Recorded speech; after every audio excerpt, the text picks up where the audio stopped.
Вони продовжують стежити за лабораторією в Ухані, Китай. Якщо ви не знали, вона була створена в 1956-му. Саме цього року народився Том.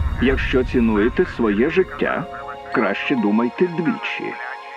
Адже люди в Едінгтоні люблять зброю. Ваш біль – не випадковість! Ви не випадковість!